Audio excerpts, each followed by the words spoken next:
bombastic side-eye, criminal offensive side-eye. Ngapi bohong.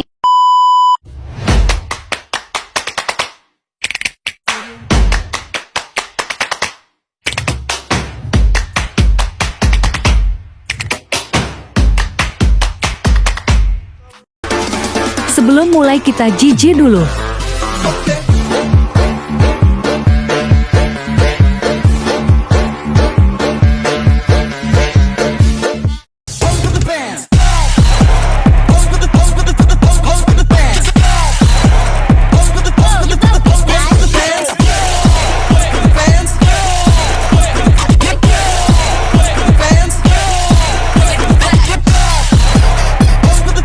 Assalamualaikum warahmatullahi wabarakatuh.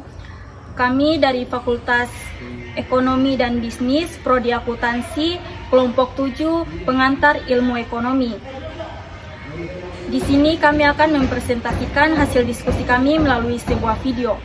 Pertama-tama, terima kasih kepada dosen pengampu yang telah mengizinkan kelompok kami untuk mempresentasikan hasil diskusi kami. Untuk mempersingkat waktu, langsung saja saya persilakan kepada pemateri ke-1 untuk menjelaskan mengenai materi yang pertama. Assalamualaikum warahmatullahi wabarakatuh. Perkenalkan, nama saya Puput Munira Ansar. Saya di sini sebagai pemateri pertama yang akan menjelaskan tentang pengertian pasar. Pasar adalah sesuatu sarana yang di dalamnya ada unsur pembeli dan penjual. Baik itu pasar tradisional, pasar modern, dan pasar lain sebagainya. Di dalam pasar juga merupakan tempat bertemunya pembeli dan penjual secara langsung maupun tidak langsung. Contoh pasar yang antara penjual dan pembelinya berhubungan secara langsung adalah pasar yang ada dalam kehidupan kita sehari-hari, yaitu pasar tradisional, pasar induk, dan pasar lain sebagainya. Sedangkan pasar yang antar penjual dan pembelinya tidak bertemu secara langsung adalah pasar yang menggunakan media sosial sebagai tempat untuk memesan suatu barang. Assalamualaikum warahmatullahi wabarakatuh. Perkenalkan, nama saya Cynthia Marani dan saya di sini akan membacakan materi kedua yang berjudul Sejarah Pasar. Dan selanjutnya saya akan membacakan materinya. Pasar tradisional telah lahir pada abad 10. Minimal ini yang tercatat secara formal dalam prasasti masa kerajaan MPU Sindok dengan istilah pekan oleh sebab keterkaitan dengan Sima, yaitu sebidang tanah yang bernama Alasantan yang dibeli senilai 12 kati pada tanggal 6 September 1939 yang tampaknya digunakan serta terkait dengan keberadaan pasar tradisional yang karena pemerintahan MPU Sindok merasa berkewajiban mengontrol, mengawasi dan mengendalikan pekan atau pasar tradisional ini untuk memberikan kontribusi bagi kerajaannya dalam bentuk pungutan pajak serta ekspresi kewenangan serta kekuasaan politis. Sebab pasar tradisional merupakan urat nadi perekonomian wilayah kerajaan, di samping pungutan pajak juga terkait di mana penjual dan pembeli bertemu.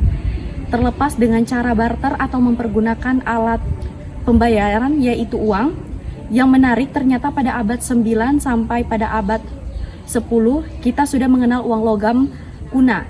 Ada beberapa nama terkait uang logam lokal seperti kati, tahil, katak, kupang, dan saga. Juga ada istilah sebutan untuk logam dari India seperti suwarna, darna, dan masa. Jadi, pada masa-masa itu, pasar tradisional berfungsi langsung untuk menopang keberadaan kerajaan di mana pasar itu berada.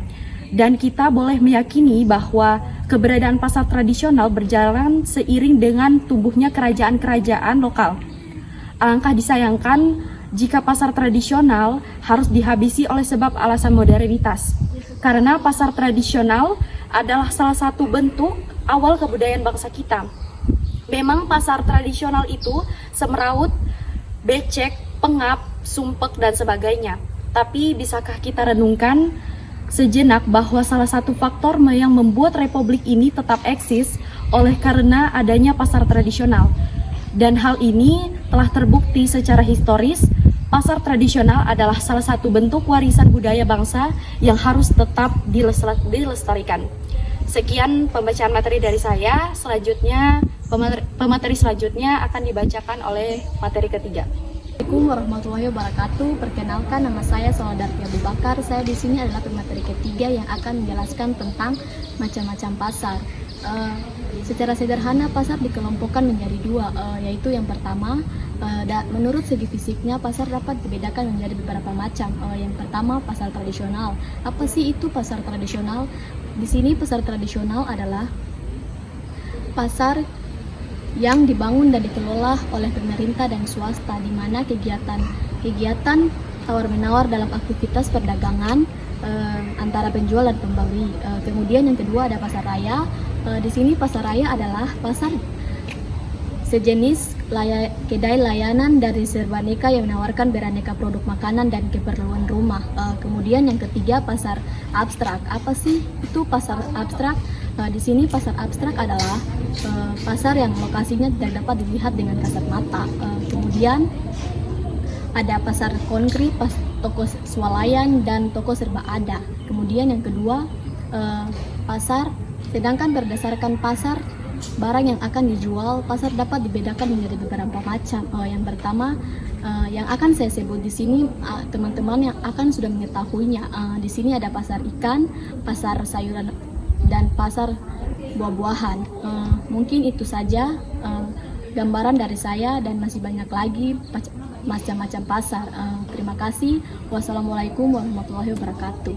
Assalamualaikum warahmatullahi wabarakatuh. Perkenalkan, nama saya Winsari Senur. Saya pemateri keempat. Saya akan menjelaskan tentang struktur pasar. Struktur pasar adalah penggolongan produsen kepada beberapa bentuk. Pasar berdasarkan pada ciri-ciri seperti jenis produk yang dihasilkan, banyaknya perusahaan dalam industri, mudah tidaknya keluar atau masuk ke dalam industri, dan peranan iklan dalam kegiatan industri. Pada analisis ekonomi dibedakan menjadi dua, yaitu pasar persaingan sempurna. Pasar persaingan sempurna terjadi ketika jumlah produsen sangat banyak sekali dengan produsen produk yang sejenis dalam mirip dengan jumlah konsumen yang banyak. Dua, pasar persaingan tidak sempurna. Pasar persaingan tidak sempurna adalah kondisi di mana jumlah penjualan ataupun produk lebih sedikit dibandingkan dengan pembelinya. Baik. Assalamualaikum warahmatullahi wabarakatuh. Perkenalkan, saya Aryawati Marsoli. Di sini saya sebagai pemateri kelima. Nah, di sini saya akan menjelaskan mengenai jenis-jenis pasar persaingan tidak sempurna. Nah, pasar persaingan tidak sempurna ini meliputi pasar monopoli. Pasar monopoli adalah suatu bentuk interaksi antara permintaan dan penawaran, di mana hanya ada satu penjual atau produsen yang berhadapan dengan pembeli atau konsumen. Nah, yang kedua adalah pasar oligopoli. Nah, pasar oligopoli ini adalah suatu bentuk interaksi permintaan dan penawaran, di mana terdapat beberapa penjual atau produser yang menguasai seluruh permintaan pasar. Nah, yang ketiga adalah pasar duopoli. Nah, pasar duopoli ini adalah suatu pasar di mana penawaran suatu jenis barang dikuasai oleh dua perusahaan. Contohnya, penawaran minyak pelumas dikuasai oleh Pertamina. Yang keempat adalah pasar monopolistik. Nah, pasar monopolistik ini adalah suatu bentuk interaksi antara permintaan dengan penawaran, di mana terdapat sejumlah besar penjual menawarkan barang yang sama. Yang kelima adalah pasar monoposoni. Nah, pasar monoposoni ini adalah bentuk pasar, merupakan bentuk pasar yang dilihat dari segi permintaan atau pembelinya. Dalam hal ini, pembeli memiliki kuasaan dalam menentukan harga. Dalam pengertian ini, pasar monoposi adalah suatu bentuk interaksi dalam permintaan dan penawaran. Sekian dari saya persilakan kepada pemateri ke-6. Assalamualaikum warahmatullahi wabarakatuh. Perkenalkan, nama saya Niska Kadamayanti. Saya sebagai pemateri terakhir. Di sini saya akan menjelaskan tentang peran pasar dalam bidang ekonomi. Pasar merupakan sesuatu hal yang sangat berperan dalam bidang ekonomi. Kadang-kadang pasar juga menjadi barometer perekonomian suatu daerah. Apabila suatu daerah mempunyai pasar yang memadai, maka bisa dikatakan bahwa daerah itu merupakan daerah yang perekonomiannya maju. Dan sebaliknya, apabila suatu barometer daerah itu bisa turun ke bawah, atau dengan kata lain perekonomian daerah itu kurang maju. Pasar mempunyai peran penting dalam tiga buah kegiatan yang sangat penting pula dalam kegiatan ekonomi, yaitu dalam bidang produksi, dalam bidang distribusi, dan dalam bidang konsumsi. Dalam bidang produksi, proses produksi merupakan proses menghasilkan barang yang bertujuan untuk disalurkan kepada para konsumen, yang bertujuan untuk memenuhi kebutuhan hidup mereka apabila digunakan oleh para produsen untuk menyalurkan barang produksi kalau tidak ada pasar sebagai perantara. Oke. Hal ini menunjukkan bahwa produsen membutuhkan pasar untuk menyalurkan barang hasil produksinya, dan ini menunjukkan betapa berperannya pasar dalam bidang produksi. Oke, yang kedua dalam bidang distribusi. Distribusi merupakan proses penyaluran barang dari tangan produsen ke tangan konsumen. Pasar merupakan jalur utama dalam proses distribusi tersebut. Yang ketiga, dalam bidang konsumsi. Konsumsi dari bahasa Belanda konsumtie ialah suatu kegiatan yang bertujuan mengurangi atau menghasilkan biaya daya guna suatu benda, baik berupa barang maupun jasa, dalam rangka memenuhi kebutuhan dan kepuasan secara langsung. Pasar sangat berpengaruh sekali dalam bidang konsumsi karena pasar merupakan salah satu alat yang bisa digunakan untuk mendapatkan barang yang diinginkan oleh konsumsi. Baik, itu saja yang dapat saya sampaikan. Terima kasih.